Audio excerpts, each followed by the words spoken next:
Hello everyone, मैं हूं शाजिया और आज हम जो चैप्टर पढ़ने वाले हैं उसका नाम है नोइंग आवर नंबर्स।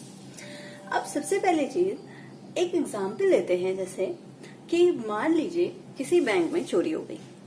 अब पुलिस ने जो है अंदाजा लगाया कि जो है 1 लाख 2 लाख या 10 लाख की चोरी हुई।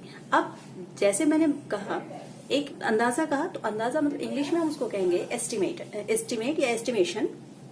तो अब जो है पुलिस ने अंदाजा लगाया 1 लाख 2 लाख इतनी चोरी हुई। अब मान लीजिए इंडिया में है तो हम कहेंगे 1 लाख की 2 लाख की इतनी चोरी हुई। अगर हम फॉरेन कंट्रीज में होते या पुलिस वाला फॉरेन कंट्रीज का होता तो क्या कहता, मिलियन बिलियन इतनी चोरी हुई। ठीक है, तो अब ये आप देख रहे होंगे दो तरह के सिस्टम है। तो जो 1 लाख 2 लाख इस तरह का जो नंबर यूज किया जाता है वो कहाँ यूज किया जाता है, इंडियन सिस्टम में। और जो मिलियन बिलियन इस तरह यूज किए जाते हैं वो कहाँ यूज किए जाते हैं, इंटरनेशनल सिस्टम में। तो अब आपको दो तरह के सिस्टम पता चले, एक इंडियन सिस्टम और दूसरा इंटरनेशनल सिस्टम।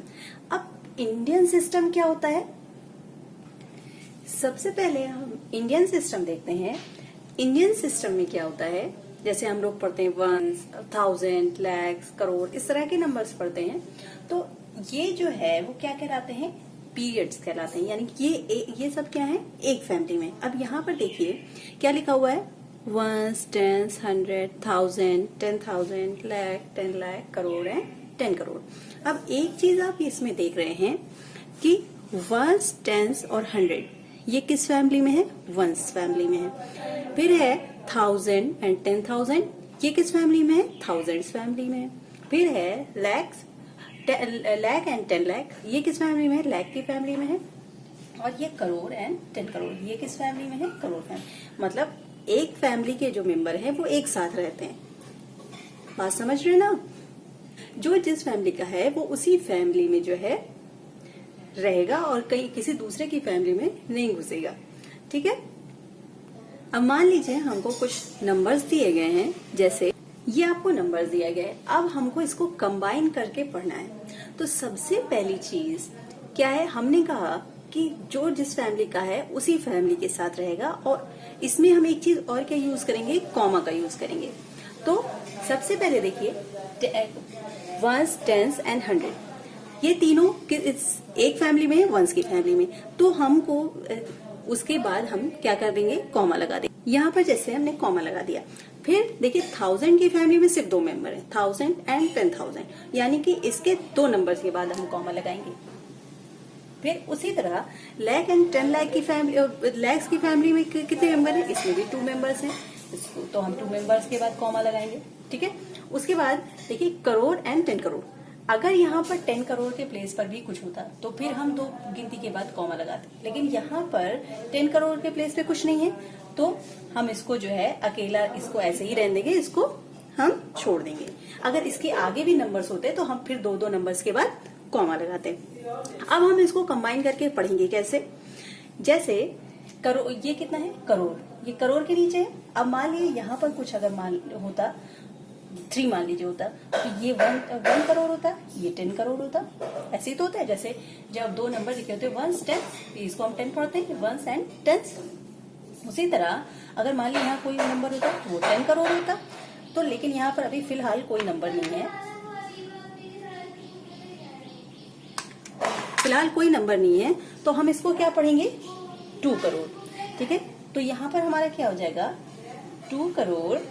अब लाख कितना है, 1 लाख की जगह 7 है, 10 लाख की जगह 5 है, तो हम इसको क्या पढ़ेंगे, 57 लाख, 57 लाख।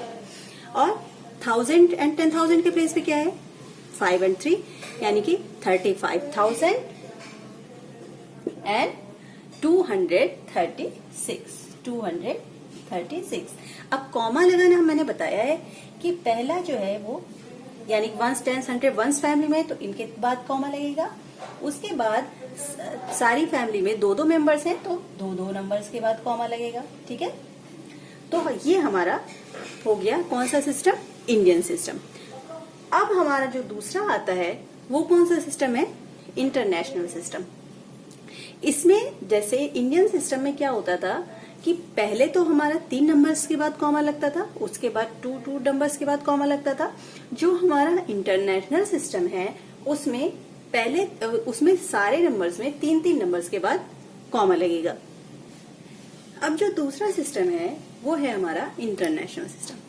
तो इंटरनेशनल सिस्टम में क्या होता है, एक फैमिली में 3 मेंबर्स होते हैं, एक पीरियड में 3 मेंबर्स होते हैं। जैसे वंस में क्या है, वंस, टेंस, 100, ये तो जो है जैसे इंडियन सिस्टम में होता है वैसे ही सेम वैसे ही है। लेकिन 1000 में इंडियन सिस्टम में क्या होता था, सिर्फ 1000 एंड 10,000 होते थे। लेकिन इंटरनेशनल सिस्टम में क्या होता है, इसमें 1000, 10,000 एंड 100,000 होते हैं। फिर आता है मिलियन। इंडियन सिस्टम में क्या होता है, 1000 के बाद लाख आता था। इंटरनेशनल सिस्टम में क्या होता है, मिलियन, 1000 के बाद हमारा आता है मिलियन। इसमें क्या होता है, मिलियन, 10 मिलियन एंड 100 मिलियन। फिर आगे हमारा कौन सा पीरियड आता है, कौन सी फैमिली आती है, बिलियन। अब इसी तरह जैसे मिलियन में मिलियन, 10 मिलियन एंड 100 मिलियन थे, उसी तरह बिलियन में भी बिलियन, 10 बिलियन एंड 100 बिलियन होते हैं। तो ये हमारा इंटरनेशनल सिस्टम चार्ट है। अब इसको हम कैसे करते हैं, मान लीजिए ये आपको कोई नंबर दिए गए हैं, तो हम इसको कंबाइन करके कैसे पढ़ेंगे। देखिए ये यहाँ कहाँ पर है, 100 बिलियन पे, तो हम इसको क्या पढ़ सकते हैं, 300 बिलियन पढ़ सकते हैं। अब क्योंकि ये सब एक ही फैमिली में है, हमने बताया कि इसमें 3 फैमिली का ग्रुप होता है, तो इसमें 3 नंबर्स के बाद कॉमा लगेगा। तो हम कंबाइन करके कैसे पढ़ेंगे, 372 बिलियन जो एक फैमिली में है उनको हम एक साथ पढ़ेंगे। जैसे वहां जब 1, 10, 100 रहता था तो हम क्या पढ़ते थे, 542, 342 इस तरह रहता था। उसी तरह अब ये बिलियंस फैमिली में है तो हम इनको क्या पढ़ेंगे, 372 बिलियन। इसको हम क्या लिखेंगे, 372 बिलियन। फिर क्या है, 532 मिलियन, 32 मिलियन। फिर 923,000 एंड 542। अब 3 नंबर के बाद कॉमा लगेगा, ये एंड ये आपका कॉमा लग गया, ठीक है। अब दूसरी चीज कैसे करेंगे, मान लीजिए ये आपको कोई नंबर्स दिया गया है, इसको आपको इंटरनेशनल सिस्टम में लिखना है, चार्ट पे इंटरनेशनल सिस्टम के चार्ट पे हमको इसको लिखना है। तो हम कैसे लिखेंगे, सबसे पहले हम इसको पढ़ते हैं, क्या है, 1, 10, 100, यानी कि ये तीनों नंबर कहाँ आएंगे, वंस पीरियड में आएंगे। फिर क्या है, 1000, 10,000। इंडियन सिस्टम में इसके बाद क्या आ जाता था, लाख, लेकिन यहाँ पर क्या आ जाएगा, ये 100,000, क्या आ जाएगा, 100,000 आ जाएगा, ठीक है। ये हो गया आपका 100,000। फिर मिलियन, 10 मिलियन एंड 100 मिलियन। और फिर यहाँ पर क्या आ गया, ये 1 बिलियन, ये बिलियन वाले चार्ट में पहुंच गया। तो कितना है, 1 बिलियन, यानी कि कहाँ पर आएगा ये नंबर, ये इस जगह पर आएगा। 1 कहाँ आएगा, 1 बिलियन पे। फिर 375 मिलियन है, तो 375 मिलियन, ये मिलियन पीरियड के नीचे आएगा, ठीक है। उसके बाद क्या है, 215 जो है क्या हो गया, 1000 एंड उसके बाद 294। ये आपका चार्ट पे, ये हमने इसको इंटरनेशनल सिस्टम के चार्ट पर लिख दिया। तो इस तरह से जो है हम इंटरनेशनल सिस्टम में लिखते हैं इसको, इंटरनेशनल सिस्टम के चार्ट पे। और इंडियन सिस्टम में पहले 3 नंबर के पहले बाद कॉमा लगता है, उसके बाद 2 नंबर के बाद। और इंटरनेशनल सिस्टम में क्या होता है, हम 3 नंबर्स के बाद कॉमा लगाते हैं, क्योंकि हर पीरियड में एक मेंबर बढ़ जाता है। जैसे इंडियन सिस्टम में क्या होता था, 1000, 10,000 होता था, इसमें क्या हो जाता है इंटरनेशनल सिस्टम में 1000, 10,000 एंड 100,000, यानी कि 100 वाला एक मेंबर बढ़ जाता है इंटरनेशनल सिस्टम में, ठीक है। अब दूसरी चीज आती है हमारी स्मॉलेस्ट एंड ग्रेटेस्ट नंबर। तो स्मॉलेस्ट नंबर और ग्रेटेस्ट नंबर हमको कैसे पता चलेगा कि कौन सा नंबर स्मॉलेस्ट है, कौन सा ग्रेटेस्ट है। तो हमको देखिए, देखने से पता चल रहा है कि ये जो है कौन सा क्या है, स्मॉलेस्ट है, और ग्रेटेस्ट कौन सा है, ये हमारा ग्रेटेस्ट नंबर है, ठीक है। कैसे पता चल रहा है, देखिए इसमें क्या है, सिंगल डिजिट्स है और उसमें कितनी है, 3 डिजिट्स है। इसमें भी हम देख रहे हैं कि इसमें भी 3 डिजिट है, लेकिन 100 प्लेस पे यहाँ पर 1 है और वहां पर 100 प्लेस पर क्या है, 4 है। यानी कि ये तो स्मॉलेस्ट नंबर है और ये क्या है, ये ग्रेटेस्ट नंबर है। अब हमने यहाँ पर 2 वर्ड्स यूज किए, डिजिट्स एंड नंबर्स। तो डिजिट और नंबर में क्या डिफरेंस है? जब कोई नंबर हम इंटरनेशनल सिस्टम में या इंडियन सिस्टम में फॉर्म कर लेते हैं तो वो तो नंबर कहलाता है, लेकिन जब इस तरह से सेपरेट लिखा रहता है कहलाते हैं डिजिट्स कहलाते हैं। यानी कि जब ये अलग अलग होते हैं तो डिजिट्स कहलाते हैं, और जब कोई नंबर इससे फॉर्म कर दिया जाता है, मान लीजिए इस तरह से कोई नंबर फॉर्म कर दिया गया, तो जब कोई नंबर फॉर्म कर लेते हैं तो ये क्या कहलाता है, नंबर कहलाता है। तो ये डिफरेंस है, अगर सेपरेट है तो ये डिजिट्स कहलाएंगे और कोई इस तरह से कोई नंबर फॉर्म है तो वो क्या कहलाएगा, नंबर कहलाएगा। चाहे वो इंडियन सिस्टम में फॉर्म किया गया हो या इंटरनेशनल सिस्टम में फॉर्म किया गया हो तो वो क्या कहलाएगा, नंबर कहलाएगा। तो ये डिफरेंस होता है डिजिट्स एंड नंबर्स में। तो ग्रेटेस्ट नंबर और स्मॉलेस्ट नंबर हम कैसे पता करते हैं कि हम सबसे पहले सारे नंबर्स को देखते हैं और उसमें देखते हैं कि सब में कितनी डिजिट्स है। जैसे इसमें देखिए 1 डिजिट है, इसमें कितनी है, 3 डिजिट्स हैं इस नंबर में, इसमें 2 डिजिट्स हैं, उसमें 2 डिजिट्स हैं, उसके आगे 3 डिजिट्स हैं। तो जिसमें सबसे कम डिजिट्स रहेंगी वो हमारा सबसे छोटा नंबर रहेगा। जैसे इसमें सिर्फ सिंगल डिजिट है तो यानी कि सबसे छोटा नंबर हमारा ये है। दूसरी चीज, उसके बाद अगर मान लीजिए सब में इक्वल डिजिट्स हैं, मान लीजिए इस तरह से होता 3 2 5 1 1 2, इस तरह से होता, तो हम इसमें कैसे पता लगाते कि इसमें सबसे छोटा नंबर कौन सा है?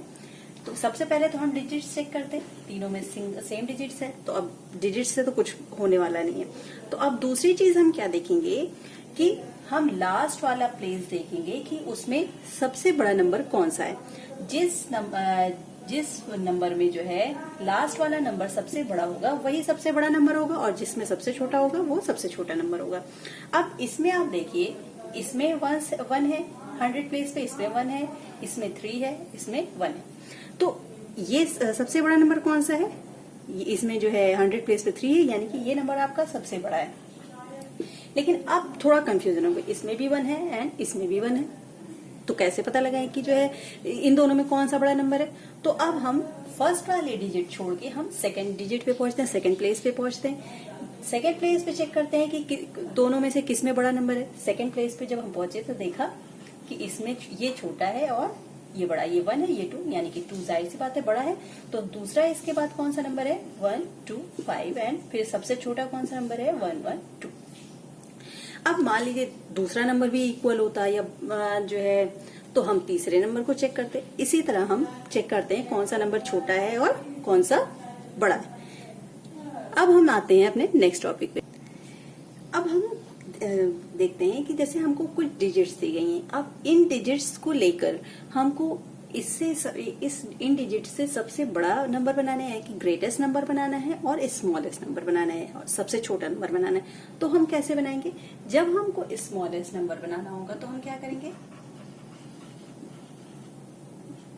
स्मॉलेस्ट नंबर हम बनाने के लिए क्या करेंगे, सबसे पहले जो सबसे छोटी डिजिट है उसको सबसे पहले लिखेंगे, फिर उसके बाद उससे बड़ी डिजिट, फिर उसके बाद उससे बड़ी डिजिट, उसके बाद लास्ट वाली सबसे बड़ी डिजिट। यानी कि जो डिजिट्स दी गई रहती हैं उनको हम इंक्रीजिंग ऑर्डर में यानी कि असेंडिंग ऑर्डर में लिख देते हैं, तो वो हमारा सबसे छोटा नंबर बन जाता है, स्मॉलेस्ट नंबर बन जाता है। फिर अगर ग्रेटेस्ट नंबर बनाना है, तो हम क्या करते हैं, जब स्मॉलेस्ट बनाना होता है तो डिजिट्स को हम इंक्रीजिंग ऑर्डर में लिख देते हैं, और जब हमको ग्रेटेस्ट बनाना होता है तो डिजिट्स को हम डिक्रीजिंग ऑर्डर में लिख देते हैं। इस तरह से ये हमारा सबसे छोटा नंबर बन गया, क्या हो गया, 2345, और ये क्या हो गया, 5432। ये हम इन डिजिट्स को लेकर सबसे बड़ा नंबर है और ये सबसे छोटा नंबर है। तो इस तरह से ग्रेटेस्ट एंड स्मॉलेस्ट नंबर बनाते हैं। अब मान लीजिए 0 भी मौजूद है इन डिजिट्स में, अब जो है हमको ग्रेटेस्ट और स्मॉलेस्ट नंबर बनाना है, इन सारे डिजिट्स को लेकर ग्रेटेस्ट और स्मॉलेस्ट नंबर बनाना है। तो स्मॉलेस्ट नंबर जब हम बनाएंगे तो क्या करेंगे, आप कहेंगे कि सबसे पहले हम 0 को रख देंगे, क्योंकि 0 सारे नंबर में 0 सबसे छोटा है, यानी कि 0 तो कोई वैल्यू ही नहीं होती अकेले, है ना। तो लेकिन ऐसा नहीं है, हमको 0 ऐसी इस तरीके से लिखना है कि 0 भी जो है 0 की भी कोई वैल्यू हो जाए, कोई कुछ शामिल हो जाए इसमें। तो हम इसको कैसे लिखेंगे, सबसे पहले तो 0 को छोड़ के जो सबसे छोटा नंबर है उसको हम सबसे पहले लिख लेंगे। अगर मान लीजिए हमने यहाँ पर 1 की जगह 0 लिख दिया होता और इसके बाद 1 लिखते तो 0 की कोई वैल्यू ही नहीं रह जाती। इसलिए 0 को छोड़ के जो हमारा 0 के अलावा जो हमारा सबसे छोटा नंबर है, सबसे पहले हम वो लिखेंगे। 0 के बाद सबसे छोटा नंबर कौन सा है, 1 है। अब 1 के बाद जो है हम क्या लिखेंगे, 0 लिखेंगे। अब जो है 0 की वैल्यू हो गई, ऐसा नहीं, अब जो है हमारी 0 की जो है क्या हो गई, कोई वैल्यू है। फिर अब इसके बाद जैसे हम करते थे पिछले उसमें क्या था, इंक्रीजिंग, जब हमको स्मॉलेस्ट नंबर बनाना होता था तो हम क्या करते थे, इंक्रीजिंग ऑर्डर में लिख देते थे। सेम ऐसे अब 1 हम लिख चुके हैं, 0 हम लिख चुके हैं, अब बाकी जो बचे नंबर हैं उनको हम इंक्रीजिंग ऑर्डर में लिख देंगे। तो क्या बचा है हमारा 2, 4 एंड 5। इस तरह से हम स्मॉलेस्ट नंबर बना लेंगे। अब जब हमको ग्रेटेस्ट नंबर बनाना होगा तो हम क्या करेंगे, डिक्रीजिंग ऑर्डर जैसे हम करते हैं सेम वैसे ही कर देंगे।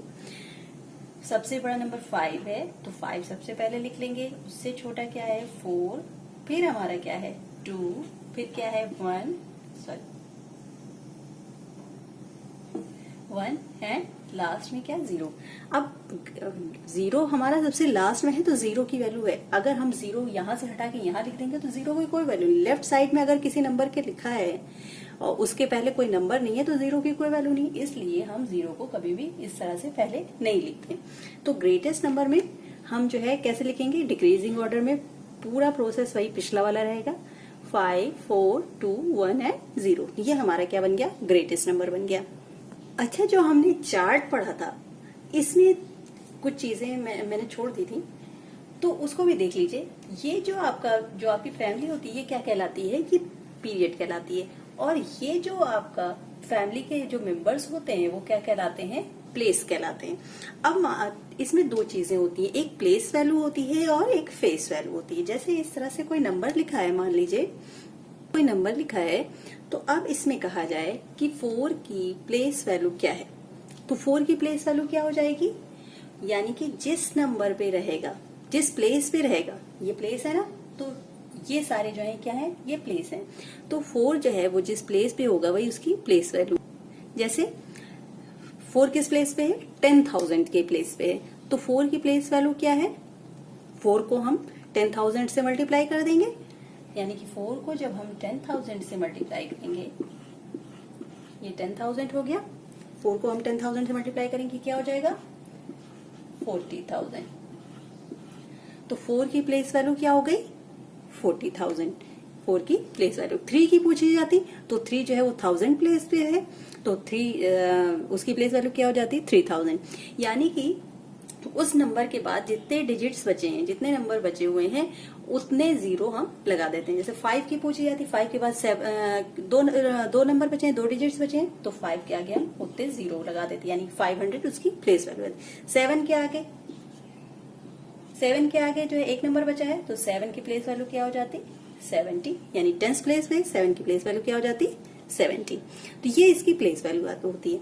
दूसरी चीज आती है फेस वैल्यू। फेस वैल्यू क्या होती है, फेस वैल्यू जो है, जो नंबर जैसा रहता है उसको हम वैसे ही लिख देते हैं, वही उसकी फेस वैल्यू आती है। जैसे 4 की फेस वैल्यू क्या हो जाएगी, 4 की फेस वैल्यू 4 हो जाएगी, 3 की फेस वैल्यू 3 हो जाएगी, 5 की फेस वैल्यू 5 हो जाएगी। तो फेस वैल्यू जो है वो जो नंबर जैसे रहता है हम उसको वैसे ही उठा के लिख देते हैं, वही उसकी फेस वैल्यू होती है। उसमें कोई चेंजिंग नहीं होती। फेस वैल्यू जो नंबर रहता है वही लिखी जाती है, वही होती है। तो आज के लिए इतना ही। नेक्स्ट वीडियो में मिलेंगे हम नेक्स्ट टॉपिक के साथ। Thank you and good bye.